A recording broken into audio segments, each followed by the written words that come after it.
Viewers আসসালামু আলাইকুম, আশা করি সবাই ভালো আছেন। আমি ভিডিও দিয়েছি ওখানে বাচ্ছিল সব র্যাশ বলে বাচ্ছিল, তো ওগুলো জানার জন্য আগে আমাদের জানা আছে হোয়াট ইজ জোনস অফ, ঠিক আছে? মনে রাখবা যে জোন পাল্প হচ্ছে পাল্পে 4টা জোন বলছে, যেখানে 4টা জোন থাকবে। তো জোনের সাথে রেখেই বলবা যে ওডোন্টোপ্লাস্টিক জোনে থাকবে সেল, তারপর এখানে থাকবে সেল বডি, সেল বডিটা থাকবে। আচ্ছা, এই প্রসেসগুলো কোথায় থাকবে এটা জিজ্ঞেস করতে পারে, তো মনে রাখবে প্রসেসগুলো থাকবে একদম টিউবওয়েলসের ভিতরে, যেটা কিনা ডেন্টিনে থাকে। এরপর আসো সেল ফ্রি জোন। যেহেতু সেল ফ্রি জোন বলছে, তার মানে নিশ্চয়ই বুঝতে পারছো যে এখানে কোনো ধরনের সেল নাই, একদম সেল ছাড়া।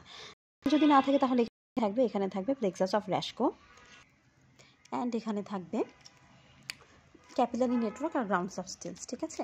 এখন এই যে সেলফি জোন বলার সাথে সাথে তোমাকে জিজ্ঞেস করবে যে সেলফি জোনের আরেকটা নাম কি, তো এটাকে বলা হয় জোনস অফ ওয়েল। আচ্ছা, এরপর আসো cell rich zone. Cell rich জোনটা কি, মানে এখানে বুঝতে পারতেছো যে এখানে অনেক ধরনের সেল থাকে, অর্থাৎ এখানে হচ্ছে আমাদের ফাইব্রোব্লাস্ট থাকবে, আনডিফাইন্ড শেডেড মেজেনকাইমাল সেল থাকবে।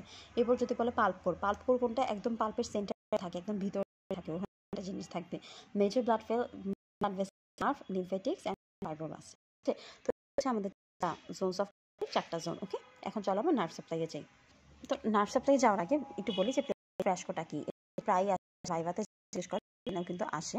তো বলছে যে ক্রাউন মধ্যে যখন কিনা এক্সটেন্সিভ প্লেসেস অফ নার্ভটা পাওয়া যায়, অর্থাৎ আমরা কি দেখেছি না যে আমাদের যে এই যে আমরা ইয়েটা পড়লাম, 4টা পাল্প জোন যে পড়লাম, আমাদের যে জোনটা ছিল কি দেখছিলাম যে ওখানে নার্ভগুলো থাকে, ওগুলো সব একদম ছিটায় থাকে, হ্যাঁ, এক্সটেন্সিভ ভাবে থাকে। মানে এটা কি এখানে বলতেছে যে এখানে নার্ভ সাপ্লাই যেগুলো আসে আমাদের এই ইয়েতে ওডোন্টোপ্লাস্টিক জোন পর্যন্ত তো যায় না, কিন্তু সেল ফ্রি জোন পর্যন্ত যায়। তো সেল ফ্রি জোন পর্যন্ত দেখা যায় যে নার্ভগুলো থাকে, ওরা সব একটা প্লেক্সাস গঠন করে থাকে। প্লেক্সাস অর্থাৎ জালিকা তৈরি করে থাকে ওখানে, হ্যাঁ, সেল ফ্রি জোনে। তো দেখা যায় এই যে ওরা যে সেল ফ্রি জোনের মধ্যে একটা জালিকা তৈরি করে আসে আমাদের ক্রাউন পোর্শন অফ টুথে, এটা কিন্তু আমরা রুট পোর্শন পাবো না, ক্রাউন পোর্শন অফ টুথে যে জালিকা তৈরি করে আসে, তো এই জালিকাটাকেই আমরা বলতেছি যে প্লেক্সাস অফ র্যাশকো, ঠিক আছে?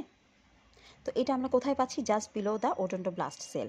তো ওডোন্টোব্লাস্ট জোনের মধ্যে ওডোন্টোব্লাস্ট ছিল, তার ঠিকই আমরা এই প্লেক্সাসগুলোকে, আর এই প্লেক্সাস অফ আরেকটা সাবওডোন্টোপ্লাস্টিক প্লেক্সাস অথবা প্যারাইটাল প্লেক্সাস, অথবা এটাকে আমরা সার্কাম ওডোন্টোপ্লাস্টিক প্লেক্সাস হিসেবেও বলতে পারি, ঠিক আছে?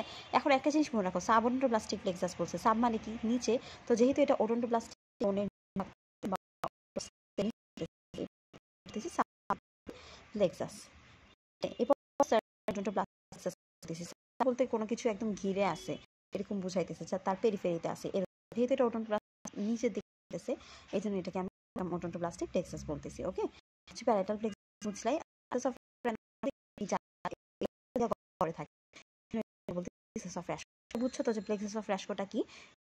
কিছু নার্ভ এখানে যেটা একদম ছড়াই থাকে আমাদের ক্রাউন পোর্শনের দিকে, এদিকে আমরা সেল ফ্রি জোনে পাবো, এগুলা হচ্ছে একদম ছড়াই ছিটা একটা প্লেক্সাস গঠন করে থাকে, এটা হচ্ছে প্লেক্সাস অফ র্যাশকো, ঠিক আছে? আচ্ছা, তো এখান থেকে এটাই পড়তে পারো।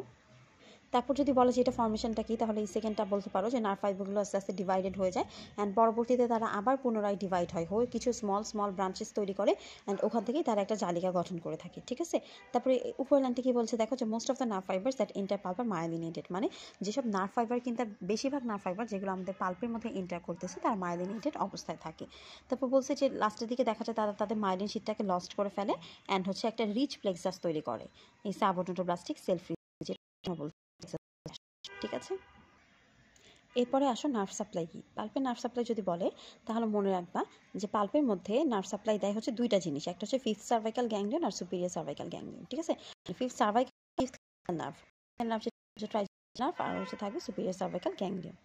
আচ্ছা, এই দুইটা নাম বলার পরে বলবে যে এখন বলো যে নার্ভ সাপ্লাইটা কীভাবে হয়, হ্যাঁ?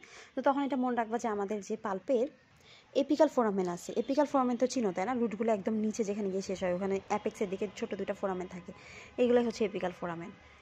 তো বলছে এই যে এপিক্যাল ফোরামেনগুলো যে থাকে, এই এপিক্যাল ফোরামেনগুলো দিয়ে আমাদের ব্লাডটা পাল্পের ভিতরে ঢুকে, হ্যাঁ? ওই তো ব্লাড যখন ওঠে তখন তার সাথে কিছু নার্ভসও ওঠে। তো নার্ভসগুলো কী কী? সুপিরিয়র সার্ভাইকাল গ্যাংলিয়ন আর ফিফথ ক্রেনিয়াল নার্ভ। তো এই যে এরা যখন অ্যাসেন্ড করে, এরা অ্যাসেন্ড করে কোন পর্যন্ত যায়? Centre core of the pulp পর্যন্ত যাবে। আর centre core of the pulp কোনটা ছিল? এই জন্যই তোমাদেরকে আগে জোনস অফ পাল্পটা পড়িয়ে নিয়েছি যে ওখানে 4টা জোন ছিল। 4টা জোনে একদম পাল্পের দিকে নিচের যে জোনটা, একদম পাল্পের ভিতরের দিকে যে জোনটা, সেটাকে আমরা বলছি সেন্টার কোর অফ পাল্প। তো এই সেন্টার কোর অফ পাল্পের মধ্যেই কিন্তু আমাদের ব্লাড ভেসেলস আর হচ্ছে নার্ভসগুলো এখানে এসে পৌঁছায়। তো বলছে যে এই যে ব্লাড ভেসেলস আর নার্ভসগুলো ওরা হচ্ছে এখানেই শেষ হয়। কোথায় শেষ শেষ হয় ওরা ওরা হচ্ছে একদম ওই যে আমাদের সেল ফ্রি জোন যেখানে ছিল ওখানে গিয়ে ওরা শেষ হচ্ছিল, অর্থাৎ ওরা পাল্প কোর পর্যন্ত থাকে। এর মধ্যে কিছু কিছু নার্ভ একদম ওই আমাদের সেল ফ্রি জোন পর্যন্ত যায়, অর্থাৎ আমাদের পাল্প কোর ছিল, পাল্প কোরের উপরে সেল ফ্রি জোন, তার উপরে হচ্ছে সেল ফ্রি জোন। আচ্ছা, এখানে যাওয়ার পরে কি হয় দেখো, বলছে যে যেহেতু নার্ভগুলো কিনা আমাদের কর্নাল ডিরেকশন অর্থাৎ ক্রাউনের ডিরেকশনে উঠতেছে, মানে এপিক্যাল ফোরামেন থেকে ক্রাউনের দিকে কর্নাল ডিরেকশনে যেহেতু উঠতেছে, অ্যান্ড আস্তে আস্তে দেখা যায় তারা হচ্ছে এই মাইলিনেটের যে অ্যাকশনগুলো থাকে তারা আস্তে আস্তে তাদের মাইলিন কোডটাকে একদম মানে লস করে ফেলে, ঠিক আছে, মাইলিন কোডটাকে হারিয়ে ফেলে, অ্যান্ড তখন তারা শেষ হয়। টার্মিনেট বলতে এখানে শেষ হয় কোথায়, সাবওটোটোপ্লাস্টিক প্লেক্সাস অর্থাৎ সেল ফ্রি জোনে গিয়ে তারা টার্মিনেট হয় এই নার্ভসগুলো, ঠিক আছে। আর বলছে যে এখানে কিছু কিছু অ্যাকশন থাকে যেগুলো কিনা আমাদের এই ওডোন্টোব্লাস্টটাকেও পাস করে চলে যেতে পারে, মানে ওডোন্টোপ্লাস্টিক জোন যেটা থাকে ওটাকে পাস করে ওর কাছাকাছি চলে যেতে পারে, and lie in close with approximation with the odontoplastic process. অর্থাৎ যদি আমি তোমাদেরকে পাল্পটা একটু শর্টকাটে বলতে চাই তাহলে এখানে বুঝবা যে আমাদের যে দাঁতের এপিক্যাল ফোরামেন থাকে, এপিক্যাল ফোরামেন দিয়ে ব্লাড ভেসেলস পাস করে পাল্পের মধ্যে, অ্যান্ড হচ্ছে এইটা এই ব্লাড ভেসেলসের সাথে সাথেই কিন্তু আমাদের নার্ভগুলোও পাস করে। তো নার্ভগুলো পাস করে মেইনলি যায় হচ্ছে ওরা সেন্টার কোর অফ পাল্প পর্যন্ত, কিন্তু সেন্টার কোর অফ পাল্প পর্যন্ত যেতে যেতে যেতে যেতে দেখা যায় যে ওরা হচ্ছে ওদের এই যে যেই মাইলিনেটেড অ্যাকশনগুলো থাকে ওরা ওদের মাইলিনেটেড কোডটাকে হারিয়ে ফেলে, ওখানে হারিয়ে টার্মিনেট হয় কোথায়, সেল ফ্রি জোনে। তো এরা যেহেতু সেল ফ্রি জোনে টার্মিনেট হচ্ছে, তো সেল ফ্রি জোনের মধ্যে এরা কিন্তু প্লেক্সাস অফ র্যাশকে গঠন করে থাকে, এটা কিন্তু আমরা একটু আগে দেখেছি। তো প্লেক্সাস অফ র্যাশকে গঠন করে থাকে। এখন বলছে যে কিছু কিছু অ্যাকশন কিন্তু এই সেল ফ্রি জোনটাকে পাস করেও একদম ওডোন্টোপ্লাস্টিক জোনে পৌঁছে যেতে পারে। তো ওডোন্টোপ্লাস্টিক জোনে গিয়ে তারা দেখা যায় যে ওডোন্টোপ্লাস্টিক প্রসেসের খুব ক্লোজ কন্ট্যাক্টে এসে থাকে। তো এই হচ্ছে আমাদের পাল্পের নার্ভ সাপ্লাই, আর এটা কিন্তু খুব বেশি ধরে অ্যান্ড রিটেনেও আসে।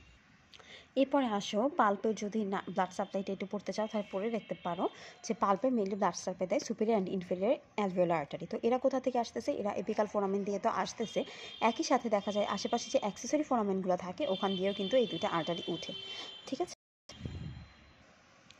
তো এগুলো জাস্ট দেখতে পারো ভাইবার জন্য, বলে যে পাল্পের ব্লাড বলো তখন বলবা superior and inferior alveolar artery, ঠিক আছে। আর এরা থেকে উঠে এরা এখান থেকে উঠে অ্যান্ড একই সাথে তাদের আশেপাশে যে অ্যাক্সেসরি ফোরামেনগুলো থাকে ওখান দিয়ে উঠে। তো এই ছিল আমাদের ভিডিও, আশা করি সবাই বুঝতে পেরেছো। কারো যদি কোনো ভিডিও টপিকে প্রবলেম থাকে তাহলে কিন্তু কমেন্ট সেকশনে জানাতে পারো, অ্যান্ড তোমাদের যদি অন্য কোনো টপিকে ভিডিও থাকে তাও কিন্তু জানাতে পারো। সবাই ভালো থাকবে, সুস্থ থাকবে, আল্লাহ হাফেজ।